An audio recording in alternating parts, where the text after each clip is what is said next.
रस गाथा हमने सुन ली, सबने पढ़ा है, पढ़ा है अपने आप, सबने सुना पढ़ा है, सभी ने पढ़ा है ना, जैसे भी आया, भाव भी कुछ समझ में आया होगा। तो जिसने पूरा नहीं पढ़ा एक बार फिर से पढ़ लीजिए। समय सार बिनी समय सार में से पहली गाथा पेज नंबर 18 से 10 गाथा तक। मैं पढ़ी सर? हाँ पढ़िए। किसी ने पढ़ा नहीं ऐसा तो नहीं है ना, सभी पढ़े। हाँ, कोई पढ़िए। पढ़ रहा है? पहली गाथा में हाँ पढ़ लो, समय। बाद में मैं पढ़ती हूँ। हाँ अच्छा ठीक है। 4 पढ़ लीजिए आप, उसके बाद आप। हाँ, पहली गाथा में समय सार शुद्ध आत्मा का स्वरूप कहने की प्रतिज्ञा कर शुद्ध आत्मा का नाम मात्र कथन किया गया है। दूसरी गाथा में स्व समय शुद्ध आत्मा और पर समय अशुद्ध आत्मा का सामान्य स्वरूप बताया गया है। इस गाथा में दर्शन ज्ञान चारित्र का नाम मात्र कथन है। तीसरी गाथा में स्व समय के उपादेय और पर समय को है बताकर दोनों को विशेष कथन संक्षेप में किया गया है। इसके पश्चात स्व समय पर समय का विशेष कथन विस्तार से किया जा रहा है। चौथी गाथा में स्व समय की दुर्लभता और पर समय की सुलभता का वर्णन किया है। हाँ आगे पढ़ लीजिए इंदिरा जी।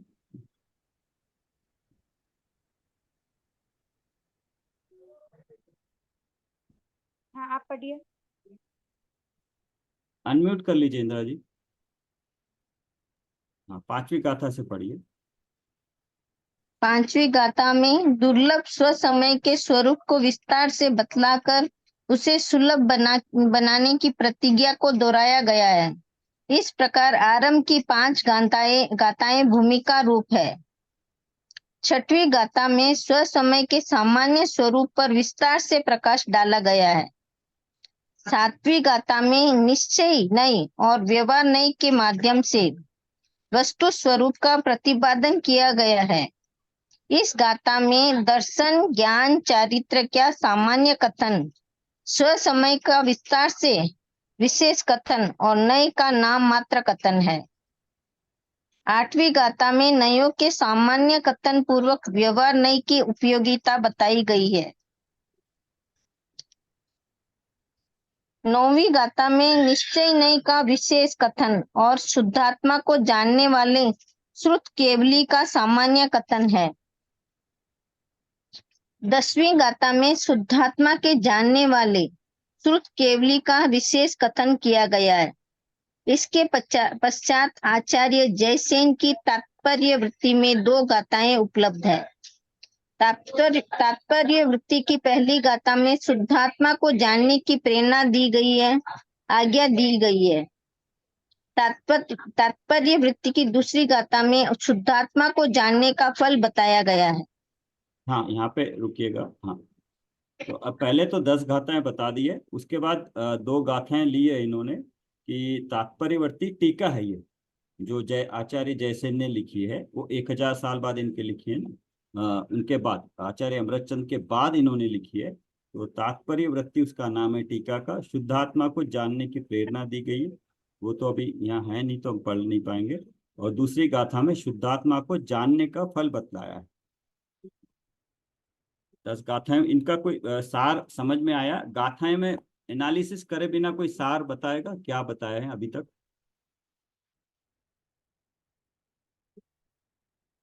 मेन पॉइंट क्या है?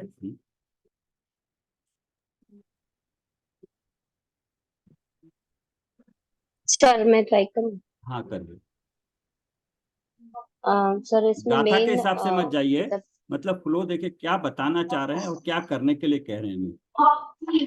मेनली सर अपने शुद्धात्मा जो है वही समय सार है और उसी के बारे में बताने के लिए स्टेप बाय स्टेप बता रहे कि वो है कैसा, वो क्या है और क्या नहीं है। हाँ वही वही जो आप नहीं बताइए। है, हाँ हाँ वो बताइए क्या क्या है वो हाँ बताइए। हाँ हाँ, जैसे जो समय सार है उसी को शुद्धात्मा कहा गया है। तो इसके बारे में बता रहे कि जो स्व समय है वही शुद्धात्मा है। अभी स्व समय क्या है? जो मतलब दर्शन ज्ञान चारित्र की एकता रूप जो मतलब जिसमें है वो वही स्व समय है।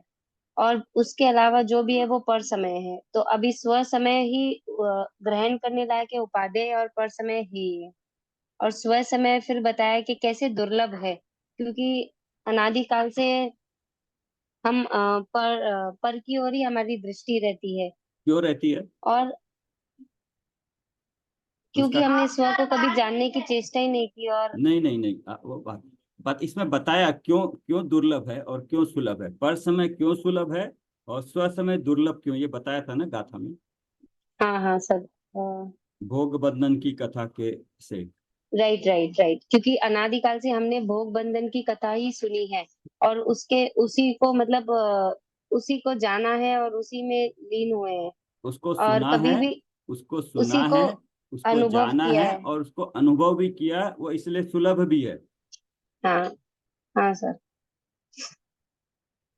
और स्व समय और जो स्व समय है उसको कभी जाना भी नहीं है, सुना नहीं, पहले तो पहले सुना ही सुना नहीं। भी नहीं, हाँ, सुना फिर ही नहीं, और उसका सुना स्वरूप है नहीं तो फिर जाना। जाना नहीं है। हाँ, उस जाना स्वरूप मतलब नहीं उसका जाना है, स्वरूप नहीं जाना है। स्वरूप नहीं जाना है। हाँ, और फिर अगर जाना नहीं स्वरूप है तो जाना भी है तो भी नहीं। अनुभव नहीं किया है। हाँ, उसको अनुभव नहीं, तीन तीन अपेक्षाओं से बताया, पहले तो सुना ही नहीं है उसके बारे में, और फिर सुना है तो उसका स्वरूप नहीं जाना, और अगर स्वरूप जाना भी है तो अनुभव नहीं किया। तो वहां से हमें पता लगता है कि करना क्या है, हमें हमें सुन लिया, उसका स्वरूप जाना है, जितना भी जाना है, उसको साथ साथ उसको अनुभव में लाने का हमारा पूरा पुरुषार्थ होना चाहिए, क्योंकि ये इतनी गाथा में ही एक्चुअली जो संक्षिप्त रुचि वाले उनके लिए तो यहाँ खत्म हो गया, जान लिया आत्मा को, अब आप अनुभव करिए करके, लेकिन अगर नहीं आता है तो और आगे बता दो। और फिर बाद में मतलब जो स्व समय है उसको सुलभ बनाने की प्रतिज्ञा लेते हैं कि अब इसको हमें कैसे नहीं, इसको ये जो प्रतिज्ञा, ये जो है ना, ये एनालिसिस है, ये हमें हमें उससे प्रयोजन नहीं होता है, ठीक है, ये पुस्तक किस तरह से कैसे बताएं, कितनी गाथाएं क्या है, हमें तो उसका मर्म समझ के उसको पकड़ के हमें तो अपना चलते बनना है, उसको उसको अनुभव करने चले जाना है। समझ रहे हैं पॉइंट का मतलब? हाँ, स्व समय बताया, स्व समय है, शुद्धात्मा है, वो शुद्धात्मा दुर्लभ है, और अपोजिट में पर समय सुलभ है। तो अभी उन्होंने स्व समय को कैसे बताया है? वो निश्चय और व्यवहार ने से निश्चय और व्यवहार बताया से है। बताया। नहीं, जो शुद्धात्मा है वो निश्चय नय का विषय है, तो उसको व्यवहार नय से बताया है। क्योंकि सर वो एक गाथा में आया था कि मलेच्छ को मलेच्छ की भाषा में ही समझाया था, हाँ, तो यस, व्यवहार के हाँ, बिना यस। निश्चय तक हम पहुंच नहीं सकते, इसलिए व्यवहार नए से डिवीजन कर करके निश्चय नए तक पहुंचा रहे हैं। हाँ, तो अभी ये गाथा इसमें तो यहाँ लिखा नहीं है ना, वो गाथा सुनी और उसमें टीकाकार ने पढ़ा, तब वहां से पता लग रहा है कि हाँ किस तरह से समझाएंगे। पहले बताया क्या चीज है, दुर्लभ है, अब उसको बता रहे हैं किस तरह का है, व्यवहार ने का साथ लेके बता रहे हैं। हाँ सर। आगे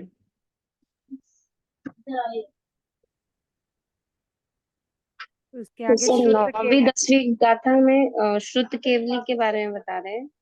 हाँ, वो जो बता रहे हैं कि वो कहाँ से आया, मैं अपने मन से नहीं बता रहा हूँ, मेरे को जो शुद्ध केवली परंपरा में केवली गंधर और शुद्ध केवली से जो मिला वही बता रहा हूँ, इसलिए मैं बता रहा हूँ, कह के इसको छोड़ मत देना, ये प्रमाण का है, फिर भी नहीं आया तो इसको प्रमाण करना, प्रमाण करके तभी ग्रहण करना, अच्छी तरह से, गलत मत ग्रहण करना।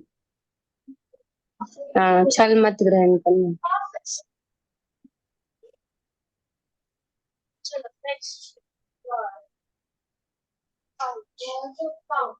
हाँ, तो 10 गाथाएं यहाँ पे हो गई हैं, तो और कोई बताना चाहेगा? सर एक बार 9th एंड 10th को थोड़ा सा एक्सप्लेन कर।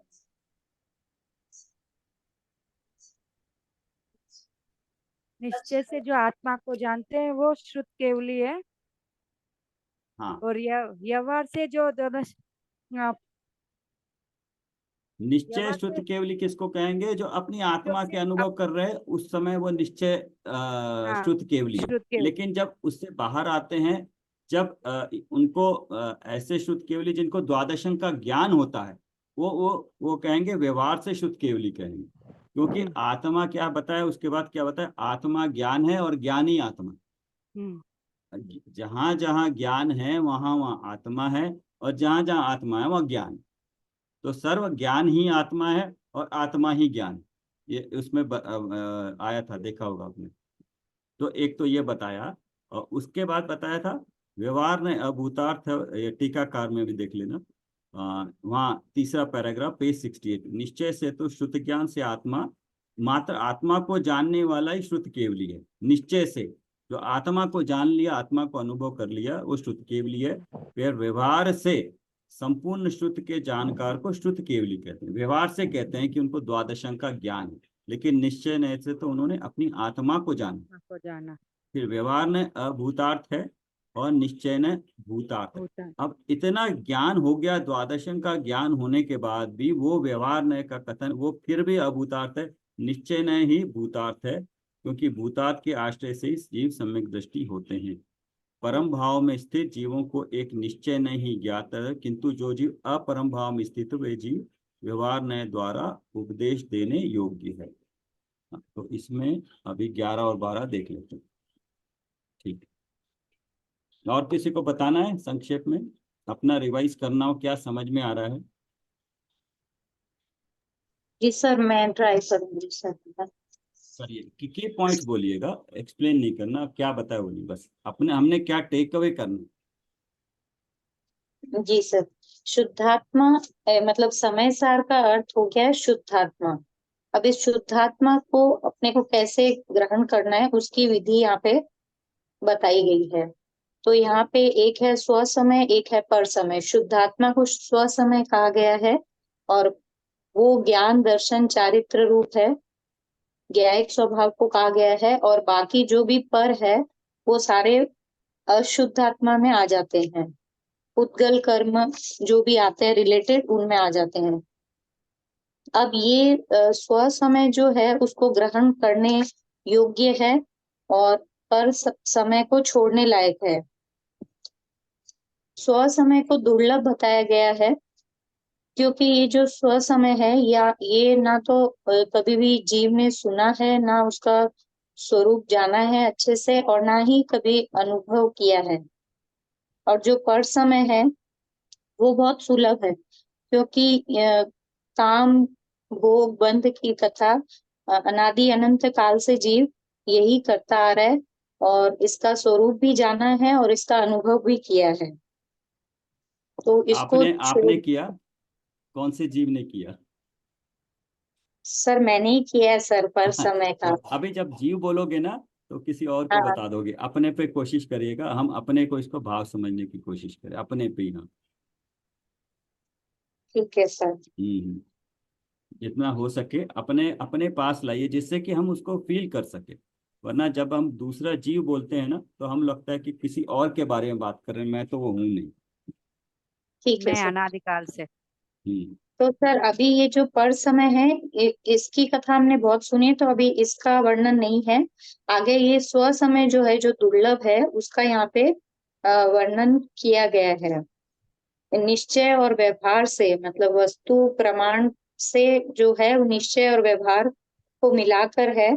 तो है तो वस्तु निश्चय रूप से एक ही, लेकिन इसको व्यवहार के माध्यम से जैसे दर्शन ज्ञान चारित्र ऐसे बहुत नाना प्रकार से भेद करके बताया गया है।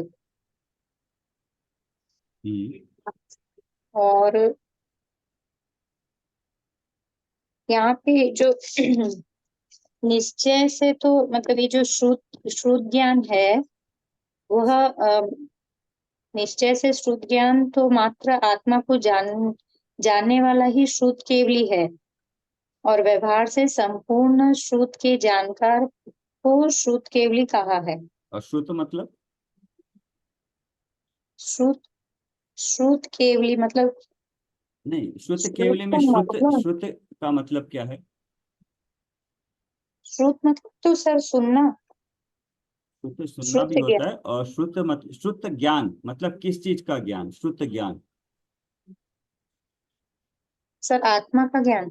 नहीं, वो निश्चय से श्रुत ज्ञान आत्मा का ज्ञान है। व्यवहार से संपूर्ण श्रुत, संपूर्ण श्रुत मतलब मतलब आपने जो इसमें भी ये देखा होगा, 11 अंग 12 उपांग। हाँ सर जो इसमें ज्ञान। ऑडियो में भी देखा होगा, उस वक्त द्वादशांग लिखा हाँ हुआ था। तो हाँ द्वादशांग मतलब पूर्ण द्वादशांग जितना भी ज्ञान आया है केवल ज्ञान में, वो द्वादशांग में वर्णित है। तो द्वादशांग पूरा ज्ञान उनको व्यवहार से शुद्ध केवली कहते हैं।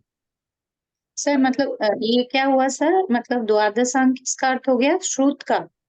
हाँ, श्रुत मतलब जिनवानी, पूरी जिनवानी, श्रुत पूरी ज्ञान। दिन जितनी भी जिनवानी में आया है वो पूरा श्रुत ज्ञान हो गया, उसको द्वादशांग बोलते हैं। द्वादश मतलब 12, 12 अंग है उसके। ठीक है। और किसी को बताना है? सबके लिए रिवाइज भी हो जाएगा और अपना भी हो जाएगा। सर मैं ट्राई करती हूँ सर। समय सार समय सार यानी शुद्ध आत्मा के बारे में बताया गया है।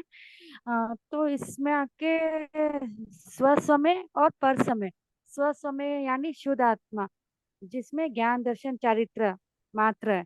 और पर समय यानी बंध कथा राग देश पर आदि सब है।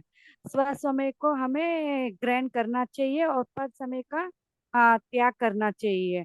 और स्व समय की दुर्लभता बताई है, क्योंकि हाँ, मैंने कभी सुना है तो कभी उसको ग्रहण नहीं किया और उसका अनुभव भी नहीं किया।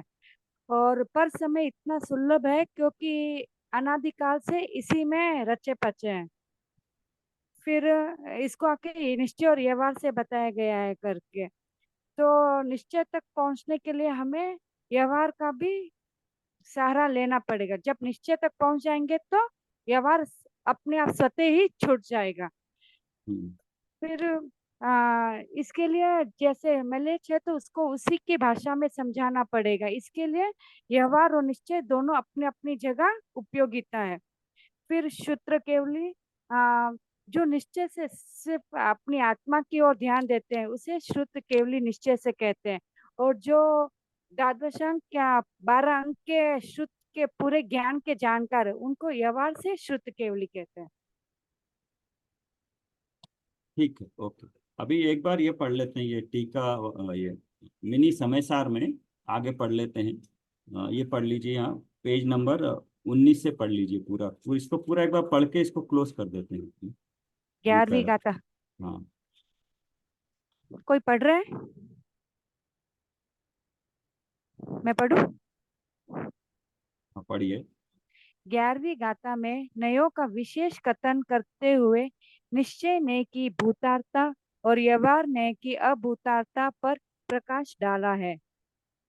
12वीं गाथा में निश्चय ने और व्यवहार ने की भूतार्था पर प्रकाश डाला गया है।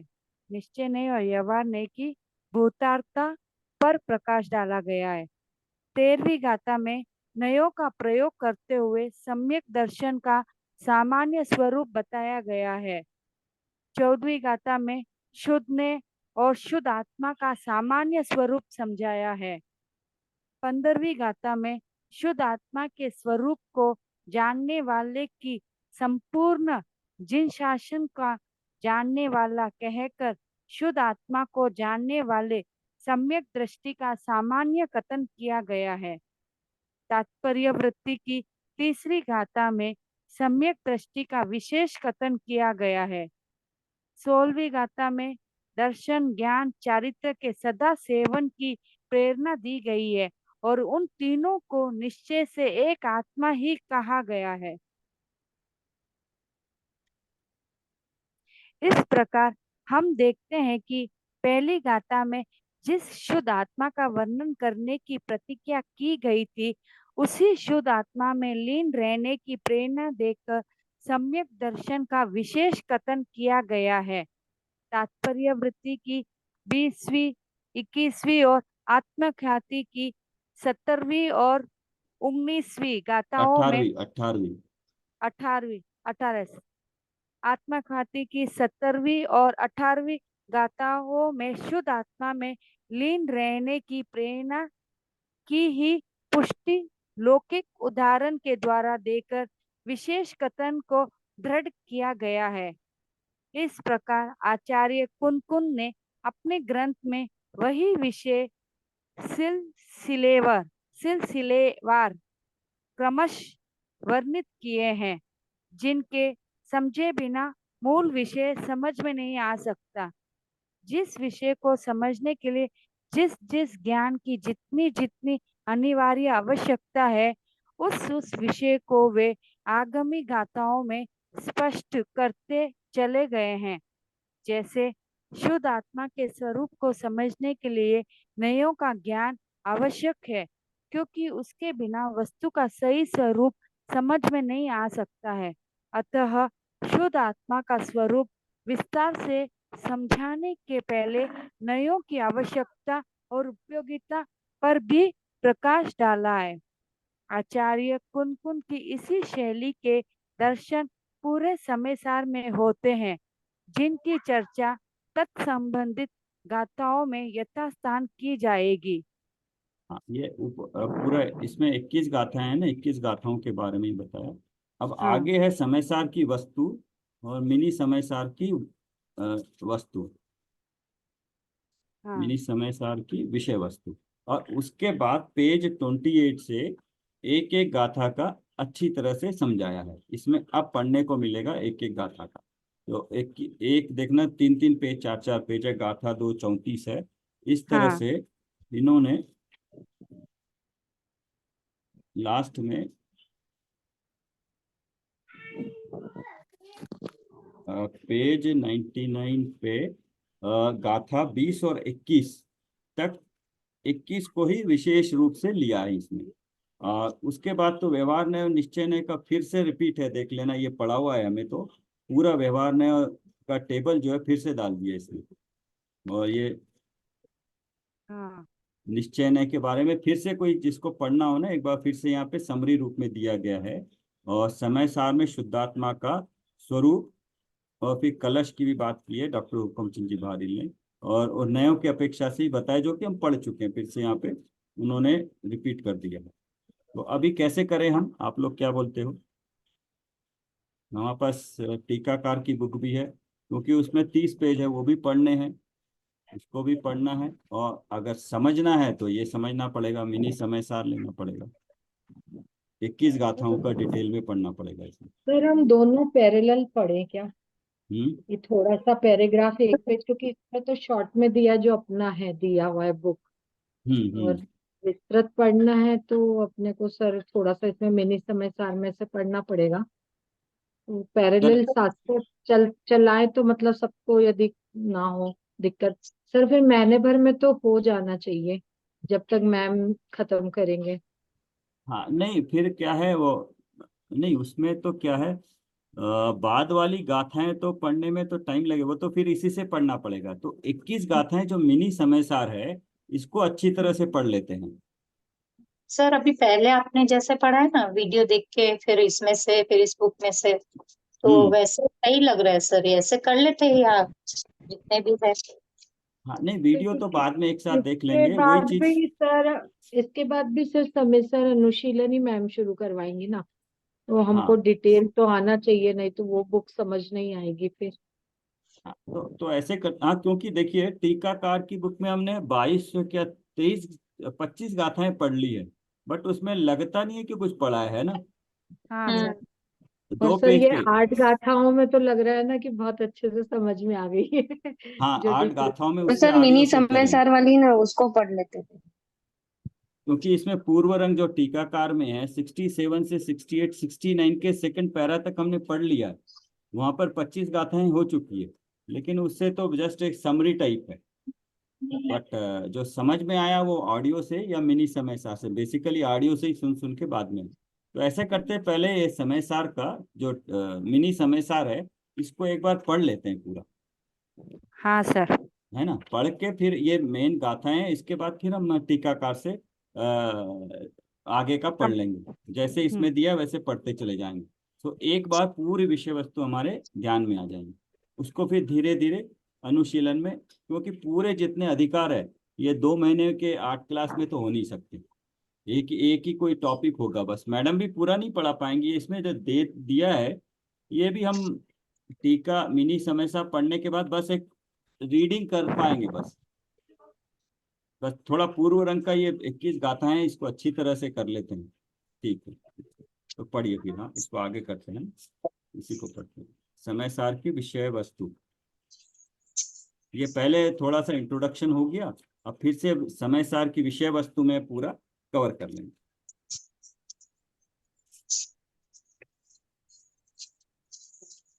पढ़िए, और कोई पढ़ेगा? मैं पढ़ूं सर? पढ़िए।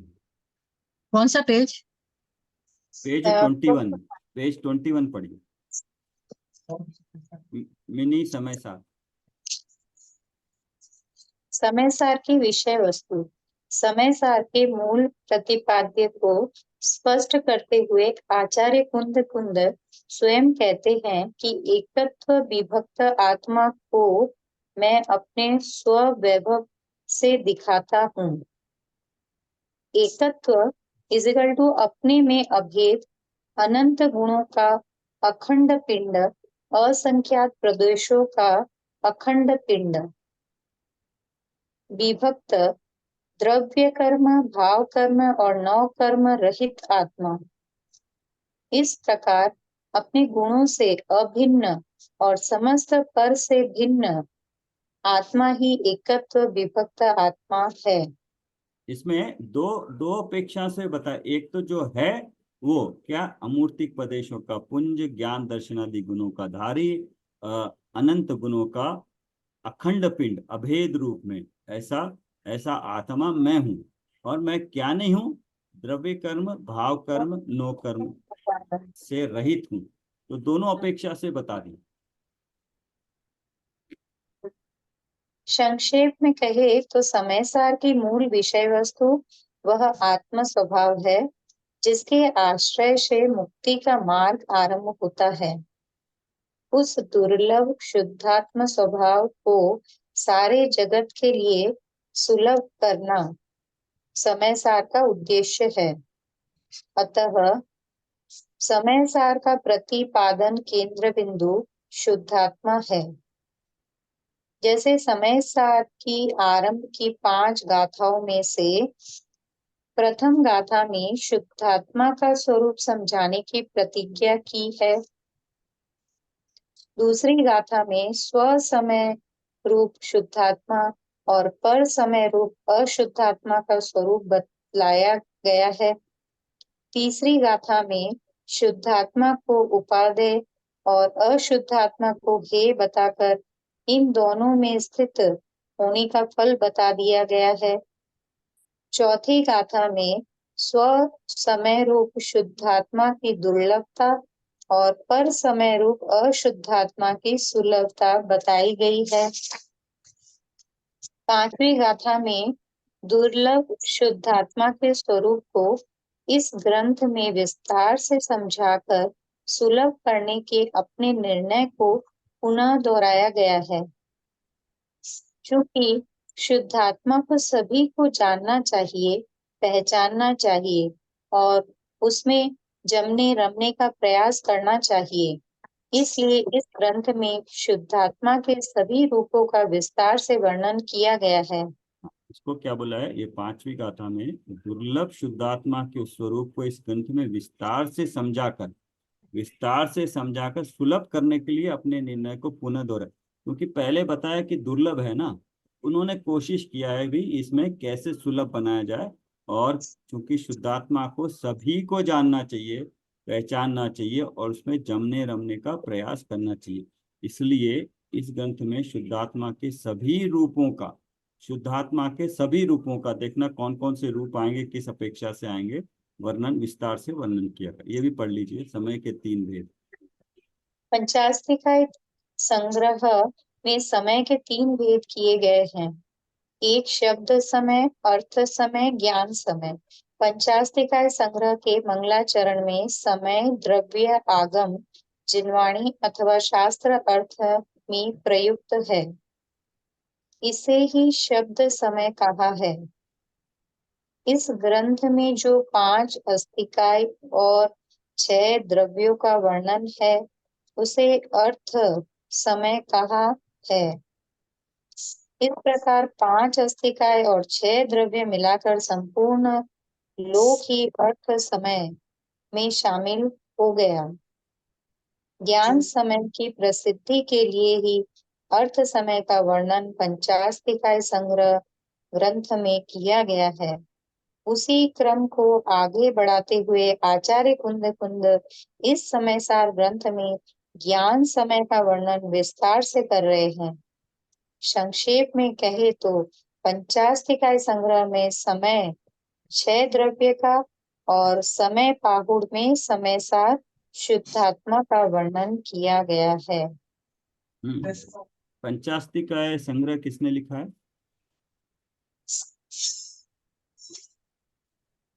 जो 5 परमागम है आचार्य आचार्य। अमृतचंद्र। हाँ? आचार्य अमृतचंद्र। नहीं नहीं, देख के बताइए कहाँ लिखा है, बताइए। आगे फर्स्ट में बताओ।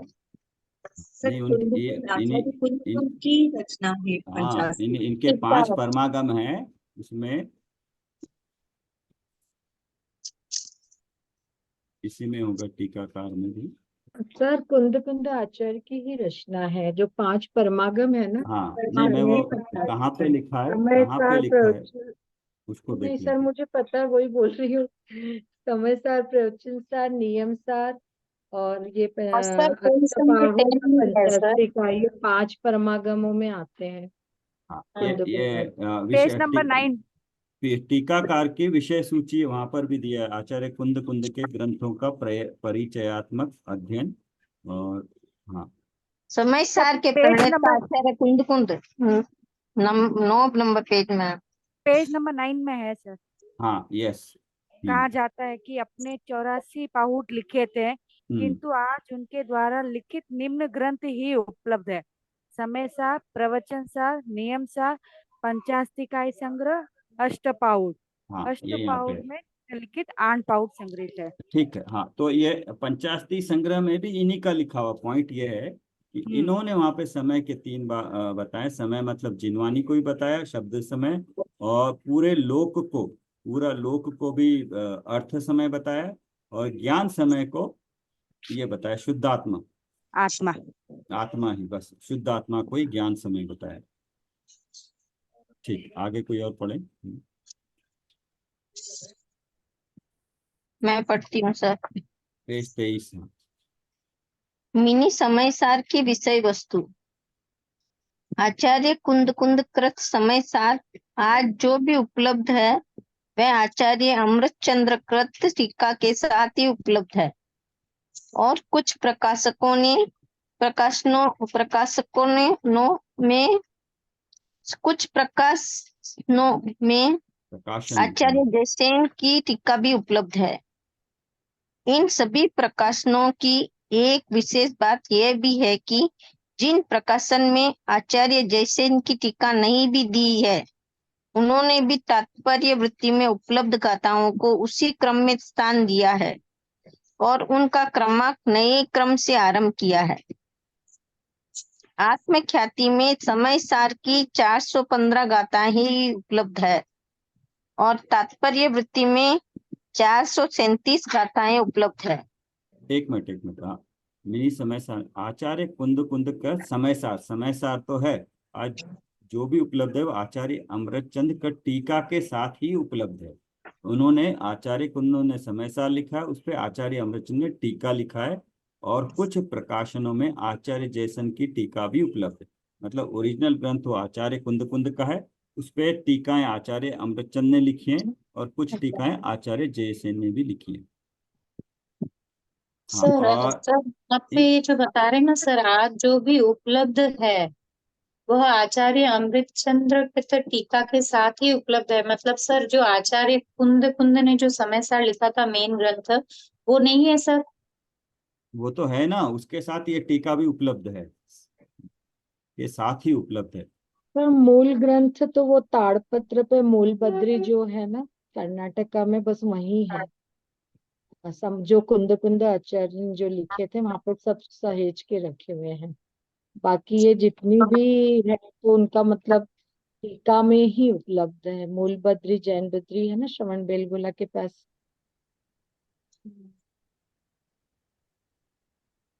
ये पहले बताया था ना, 2 तरह की धाराएं चली थी। एक उत्तर में आचार्य कुंद कुंद के बाद, वो कुंद कुंद से पहले महावीर के बाद उत्तर में कुछ रह गए जो भटक गए थे, और कुछ दक्षिण में आ गए थे, उन्होंने प्रॉपर परंपरा फॉलो करी थी, इसलिए दक्षिण में कर्नाटक में, तमिलनाडु में ये अभी भी पूरे ग्रंथ कर्नाटक भाषा में या ओरिजिनल भाषा में अभी भी वो ताड़पत्री पे लिखे हुए मिलते हैं।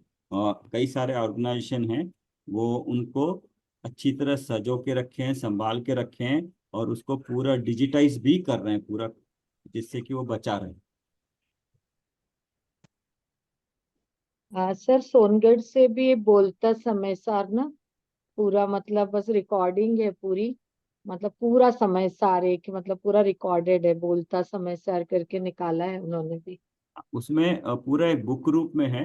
बस आप हाँ उसके साथ बकरो। एक पेन दिया हुआ है, आप हाँ पेन को चलाएंगे तो वो बोलना शुरू कर देगा कौन सी गाथा क्या हाँ है। हाँ तो जी हाँ पूरा जी। एक बुक रूप में, इतना मोटा बुक रूप में है। वो और तो हाँ। सिर्फ बस आपने उस पे पेन चला देना है, वो बोलना शुरू कर देगा कौन सी गाथा क्या है, बस सब कुछ चलता चल जाए।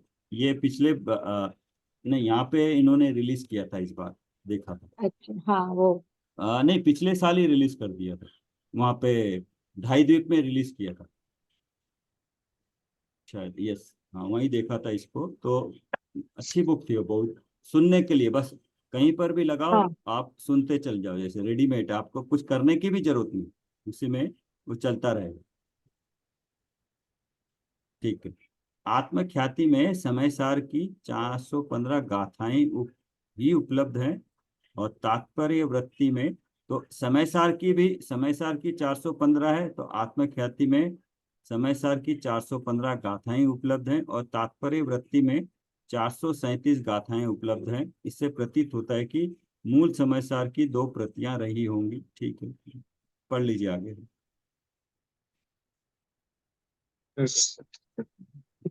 आत्म हाँ, इस पुस्तक में एक एक मिनट इंदिरा जी, सर इसका क्या मतलब कि जैसे मूल उसमें गाथाएं ज्यादा लिखी होगी, तो जैसे आचार्य जी ने टीका में 437 गाथाएं लिखी है। देखना पड़ेगा। आत्मख्याति में हाँ समय सार की 415 गाथाएं उपलब्ध है, मतलब हाँ 415 गाथा का ही इन्होंने टीका, गाथाएं लिख के उनकी टीका की टीकाएं है। बनाई होगी। हाँ, तो उसमें और मतलब जैसे 405 15 की ही टीका बनाई, कितनी टीका बनी हाँ अलग, बट 415 हाँ, ही गाथाएं हैं। और जैसे आचार्य ने 437 गाथाएं पे लिखा उसकी है। थोड़ी ज्यादा बना दी है, हम्म। कुछ कुछ क्योंकि अपना भी भाव लगाते हैं इसलिए ज्यादा बन जाती है। ठीक है, आगे पढ़िए इस पुस्तक में। पढ़िए इंदिरा जी, इसको कम से कम इसको आज कंप्लीट करते हैं।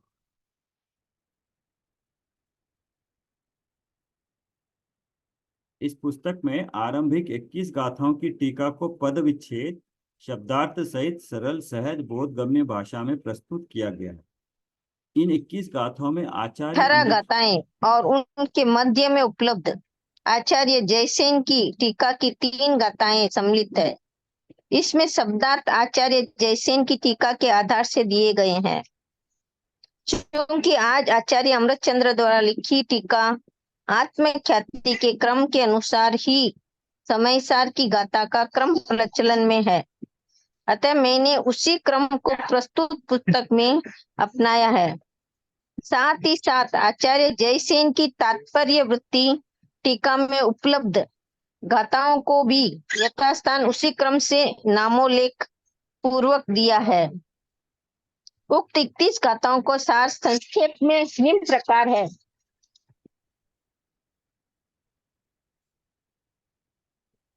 गाथा 1 में इष्ट देव सिद्धों को नमस्कार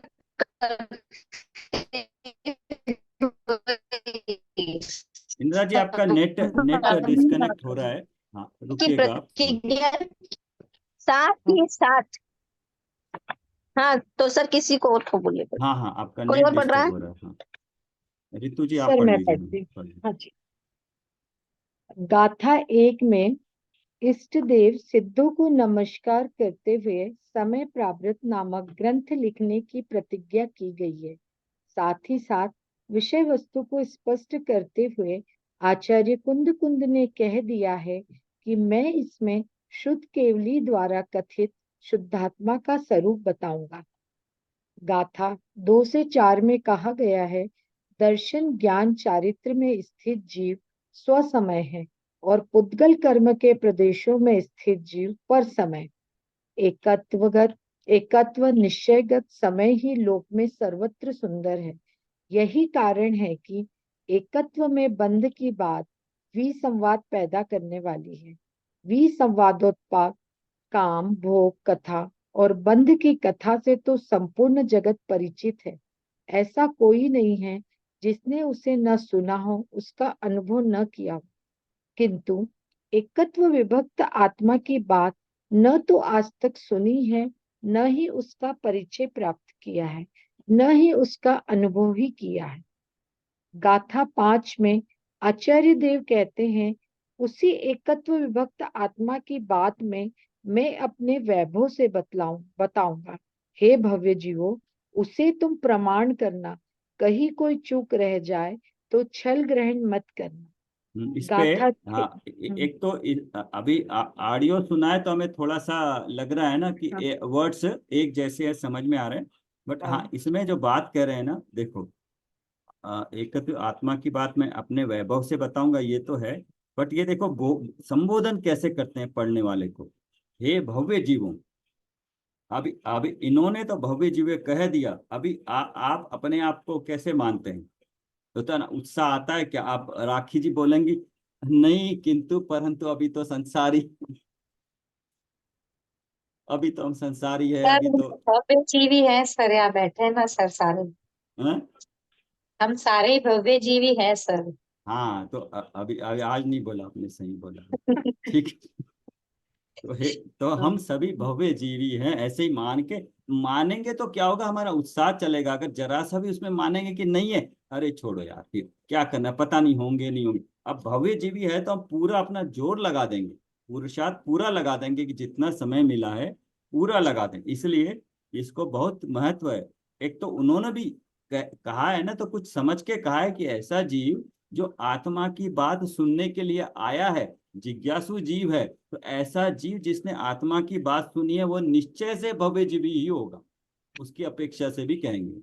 ठीक है। तो आज से आपका चेंज हो गया राखी जी। नहीं सर, मैं भव्य ही मानती हूँ सर अपने आप को। नहीं नहीं, भव्य तो मानते हैं, बट वो अभी भव्य है, हाँ हम भव्य, है भव्य। भव्य हैं वो अपने आप को, मतलब उससे किसी भी कहाँ देखा था, कल पढ़ा था ना हमने, किसी भी अपेक्षा से अपने आप को अभी नहीं मानना कि मैं भविष्य में सिद्ध बनूंगा। अभी भाई सिद्ध रूप, मतलब मुझ में है सिद्ध रूप, पुरुष सिद्ध रूप अवस्था मेरी है, किस अपेक्षा से? निश्चय नहीं की अपेक्षा से। तो मैं भव्य हूँ और अभी सिद्ध ही हूँ, पूर्ण हूँ। हाँ आज सवेरे, करेक्ट, मैं अब फिर पढ़ता हूँ, पढ़िए आप। आज सवेरे हमने पढ़ी थी, एक पूजा है इंदौर की बुक में, तो उसमें बताया था कि मुझे कुछ चाहिए ही नहीं, मैं अभी सब कुछ है मेरे पास, किसी चीज की इच्छा ही नहीं है। मैं पढ़ता हूँ वो एक पूजा की जयमाला है, उससे समझ में आएगा ये क्या भव्य जीव किस लिए, मतलब भव्य जीव हूँ, अभी क्या हूँ। ठीक है आगे। गाथा 6-7 में आचार्य देव शुद्धात्मा का स्वरूप बताते हुए कहते हैं, वह एकत्व विभक्त आत्मा न तो प्रमत्त है, न ही अप्रमत्त, वह तो गायक स्वरूप ही है। यद्यपि यह व्यवहार से ही कहा जाता है कि उसके दर्शन ज्ञान चारित्र है, तथापि निश्चय से उसके न ज्ञान है, न दर्शन है, न चारित्र है, वह तो मात्र गायक स्वरूप ही है। गाथा 8 से 12 में निश्चय व्यवहार की उपयोगिता अनुपयोगिता को उदाहरण द्वारा समझाते हुए आचार्य देव कहते हैं, जिस प्रकार मलेच्छी को मलेच्छ भाषा बिना समझाना संभव नहीं है, उसी प्रकार व्यवहार बिना परमार्थ का उपदेश संभव नहीं है। अतः ज्ञायक भाव को भी व्यवहार से भेद करके समझाना पड़ता है। निश्चय से तो शुद्ध ज्ञान से मात्र आत्मा को जानने वाला ही शुद्ध केवली है, पर व्यवहार से संपूर्ण शुद्ध के जानकार को शुद्ध केवली कहा जाता है। व्यवहार नए अभूतार्थ है और निश्चय नए भूतार्थ है। भूतार्थ के आश्रय से ही जीव सम्यक दृष्टि होते हैं। परम भाव में स्थित जीवों को निश्चय नय जानने योग्य है, किंतु जो जीव अपरम भाव में स्थित है वे जीव व्यवहार नय द्वारा उपदेश देने योग्य है। इसका मतलब क्या होगा? परम भाव में स्थित जीवों को, सिर्फ परम भाव में तो सम्यक दृष्टि जीव होंगे, पर अपरम भाव में हम हमारे जैसे मिथ्या दृष्टि, तो उनको व्यवहार ने के से ही उपदेश देंगे तो उनको समझ में आएगा। जैसे जिन्होंने अनुभव कर लिया है वो तो जीवों या का निश्चय ने जानने योग्य है, हाँ, स्थित जीवों को हाँ, निश्चय से ही, क्योंकि उन्होंने तो जान लिया तो निश्चय से ही जानेंगे। किंतु जो अब अपरम भाव में ये मिथ्या दृष्टि हाँ, होंगे वे जीव हाँ, व्यवहार नय द्वारा उपदेश देने योग्य, उपदेश देके अभेद रूप वस्तु को भेद रूप करके बताएंगे। बहुत सुंदर तरीके से समझाया ना शॉर्ट में सर इस बुक में गाथाओं का अर्थ। कोई और पढ़ना चाहेगा? सुमन जी पढ़ेंगे आप? 13 से 15 गाथा। कल कर ले, हाँ, गाथा 13 से शुरुआत कल कर ले, कल कर लें। ऑडियो से सुनने के बाद इसमें पढ़ लेते हाँ, हैं। समझ अच्छा आएगा फिर। ठीक है। 12 तक आज सुना है तो 12 तक पढ़ लिया, समझ आया है। ओके। ठीक है, कल इसको पढ़ लेते हैं। तो ये पढ़ने के बाद फिर हमें 12 से 21 तक पूरा सुन लेंगे कल। हम्म, पूरा 21 तक सुनने के बाद फिर हम मिनी समय सार को कंटिन्यूस पढ़ सकते हैं। 21 हाँ, गाथाओं का पूरा डिटेल में पढ़ लेंगे इससे, फिर और हम्म, कहीं पढ़ने की जरूरत नहीं पड़ेगी, देखने की। इससे पूरा विषय वस्तु अच्छी तरह समझ में आ जाएगी। ये करने के बाद फिर हम इस पे टीकाकार की कंटिन्यूस पढ़ लेंगे। हाँ, ठीक है, तो जिनवानी स्तुति कर लेते हैं, अगर उसके बाद ध्यान करेंगे किसी को जाना हो तो, या कुछ और डिस्कस करना हो किसी को इसमें, और 4-5 मिनट में। सर यदि टाइम और सबको अनुकूलता हो तो हम टीकाकर वाली बुक में से 2 पेज पढ़े क्या, जो हमने ये कवर किया है उतना, तो वो अच्छे से रिवाइज हो जाएगा कि उसमें क्या कहना चाहते हैं। हाँ वो यदि कर सबको हाँ कर अनुकूलता सकते हो हैं। 10 मिनट या तो। हाँ वैसे हमने उसको पढ़ लिया, 25 गाथाओं तक पढ़ लिया। रिवाइज करना हो तो फिर से कर सकते हैं, कर लीजिए। बार बार पढ़ने से तो बहुत अच्छा ही है, ये पूर्व रंग से पढ़ना पड़ेगा एक बार। ये पढ़ लीजिए सुमन जी, हाँ, पूर्व रंग से टीकाकार में। हम्म। पूर्व रंग,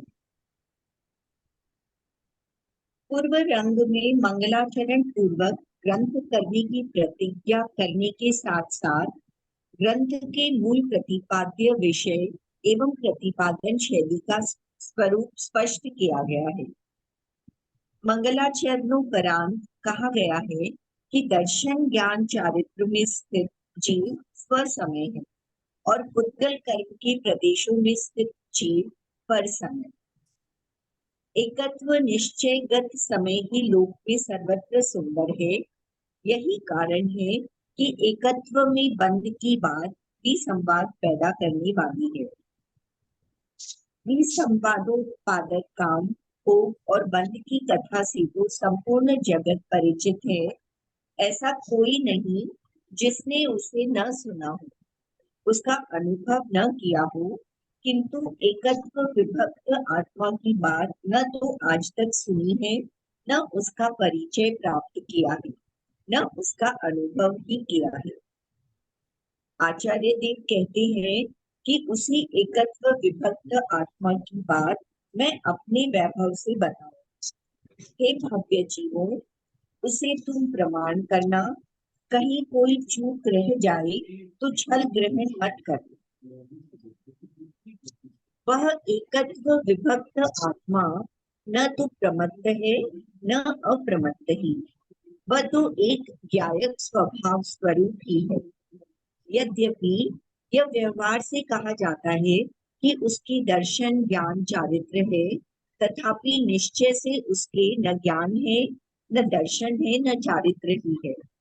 वह तो मात्र ज्ञायक भाव रूप ही है। जिस प्रकार म्लेच्छ को म्लेच्छ भाषा बिना समझाना शक्य नहीं है, उसी प्रकार व्यवहार बिना परमार्थ का उपदेश अशक्य है। अतः ज्ञायक भाव को भी व्यवहार से भेद करके समझाना पड़ता है। निश्चय से तो श्रुत ज्ञान से मात्र आत्मा को जानने वाला ही श्रुत केवली है, पर व्यवहार से संपूर्ण श्रुत के जानकार को श्रुत केवली कहा जाता है। व्यवहार नए अभूतार्थ है और निश्चय नए भूतार्थ है। भूतार्थ के आश्रय से ही जीव सम्यक दृष्टि होते हैं। परम भाव में स्थित जीवों को एक निश्चय नहीं ही ज्ञातव्य है, किंतु जो जीव अपरम भाव में स्थित है वे जीव व्यवहार ने द्वारा उपदेश देने योग्य हैं। हाँ, यहाँ पर 12 गाथाएं हो गई है, तो यहाँ रुकते हैं, फिर कल से फिर 13 गाथा वो सुन के या पढ़ सकते हैं वापस।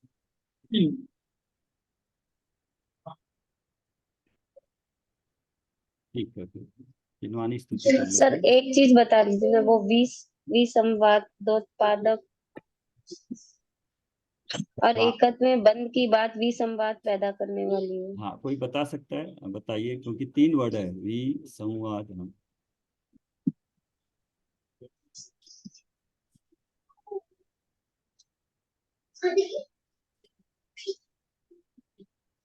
सर विसंवाद मतलब हुआ जो मतलब बकवास बात है, जो बात ही नहीं करने योग्य है। संवाद नहीं, मतलब तो बोलना मैडम ने होता है, बताया था ना, करेक्ट डेफिनेशन बताया था, वहां से देखना पड़ेगा। मतलब बात मतलब हुआ जो बात करते हैं वो, और चित मतलब हुआ, नहीं, जो बातचीत करते हैं उसको बात बोलते हैं। संवाद मतलब होता है बोलना। हाँ, संवाद मतलब आपस में एक दूसरे से एक भी संवाद होना। आप बोलेंगे, मैं बोलूंगा, इस तरह से संवाद होना। लेकिन भी संवाद मतलब जो बेकार की बातों पे चर्चा होती है, वो भी संवाद हुआ। आपने मैडम का सुना है, वापस मैडम का एक बार सुन लेना जल्दी, वो अच्छा रहेगा आपको समझ। ठीक है, जिनवानी स्तुति करके फिर ध्यान कर लो। हे जिनवानी भारती तो है जपो दिन रैन, जो तेरी शरण आ गए वो पावे सुख चैन। जावानी के ज्ञान में सूझे लो पालो, भगवानी मस्तक में सदा दे। नो बाल।